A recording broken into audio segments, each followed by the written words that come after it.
You know, the Gospel of John is just different from the other accounts of Jesus' life, isn't it? Well, today, we're going to dig into a theological commentary that really breaks down the powerful, deliberate argument John is building.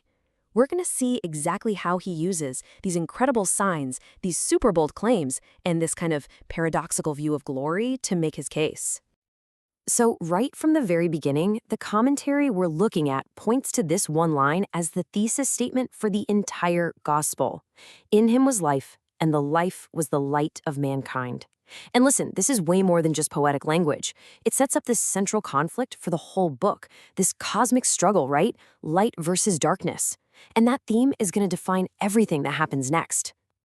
All right, so here's our game plan. First, we'll tackle that core claim, the Word made flesh.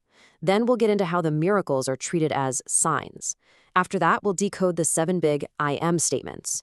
We'll also see how all this created a huge division among people. And finally, we'll unpack this amazing idea of the hour of glory. Okay, let's jump right in. The very first line, in the beginning was the Word. I mean, right there, the Gospel of John makes its most audacious claim. Think about it. The other accounts, they start with a birth. John starts before time itself. He's establishing this divine identity from the absolute get-go. But what exactly does John mean by the Word, or in the Greek, the Logos? Well, the commentary really stresses that this is not just a title. It's actually a powerful declaration of 3 core truths. 1, he existed before creation. 2, he was fully divine. And 3, he was the one who actually did the creating. You see? This is the foundation for everything else John is about to argue. Then John writes this, "The light shines in the darkness, and the darkness has not overcome it."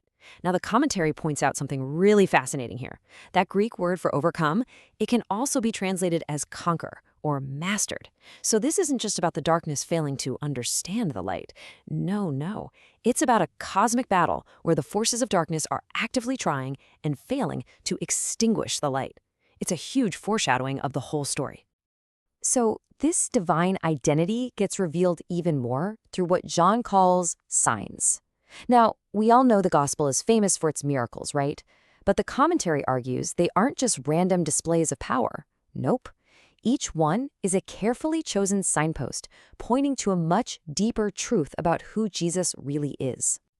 And get this, the number isn't random either. The commentary points out that John very deliberately structures his story around 7 specific signs. And in biblical literature, as you might know, the number 7 often signifies completion or perfection. So each sign is handpicked to reveal another piece of the puzzle, building a complete picture of who Jesus is. So for example, take turning water into wine. That's called the very first revelation of his glory. Or healing an official's son from miles away. That shows his authority isn't limited by space. But the ultimate sign, the big one, is raising Lazarus from the dead. And that, the commentary says, is the final trigger. It's the act that's so unbelievably powerful, it convinces the religious leaders that, okay, this guy has to be stopped. So if the signs were meant to show his identity, his words were meant to proclaim it, loud and clear. And this is where the commentary puts a huge emphasis on this series of 7 I am statements. These are explicit claims where Jesus leaves absolutely no room for doubt. You know, he doesn't say, I can give you bread or I can show you the light. He claims to be these things. He says, I am the bread of life. I am the light of the world. He is the good shepherd who lays down his life. And even more, I am the resurrection and the life. I mean, these are absolute, total claims. But the commentary points to one claim that went way beyond metaphor, a statement so direct, so shocking, it sparked an immediate, violent reaction. This is where the conflict just explodes. By saying, before Abraham was, I am, he's doing so much more than just claiming he existed for a long time. The commentary really stresses this point. He's using the divine name, the very name God revealed to Moses at the burning bush. For everyone listening, this was an unmistakable, explicit claim to be God. And the reaction? It was immediate, and it was violent. As the commentary notes, the people there understood the claim perfectly.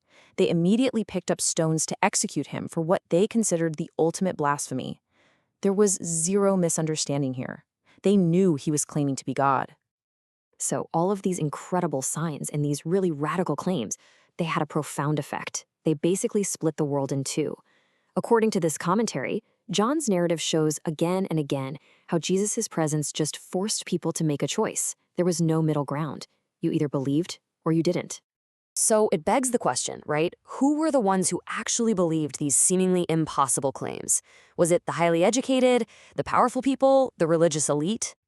Well, the commentary highlights this really powerful contrast that John sets up. On the one hand, you've got Nicodemus. He's a highly respected religious leader, right? But he comes at night, in darkness, and he leaves totally confused. Then, on the other hand, you have the Samaritan woman. She's a social outcast, but she meets Jesus at noon in the light and believes almost immediately, becoming a witness to her entire town. The point John is making is just unmistakable. Belief wasn't tied to your social status. It was all about openness. And this all brings us to the climax of the Gospel's argument. Throughout the story, Jesus keeps saying, "My hour has not yet come." The commentary argues that this hour, his moment of glory, is probably the most paradoxical idea in the entire book, because it is not a moment of triumph in the way any of us would expect. So what is this hour? It's the divinely appointed time for his crucifixion, his resurrection, and his return to the Father. And here's the key insight from the commentary. In the Gospel of John, glory isn't revealed in spite of the cross, it's revealed through it, because of it. This is the ultimate culmination of his entire mission, and it's all unfolding on a divine schedule that he is in complete control of. And that control is exactly why his death is presented as a totally voluntary act. He even says, "No one takes it from me, but I lay it down of my own accord." So his final words from the cross, "It is finished," that's not a cry of defeat. It's a declaration of victory. The mission was accomplished. And so in the end, the commentary lands right on the Gospel's own purpose statement. John tells us, flat out, exactly why he recorded all these signs and all these claims. He wasn't just writing down history. He was building a case. Every single piece of evidence, from the Word becoming flesh all the way to the hour of glory, was chosen for one single reason: so that you might believe that Jesus is the Christ, the Son of God, and that by believing you may have life in his name.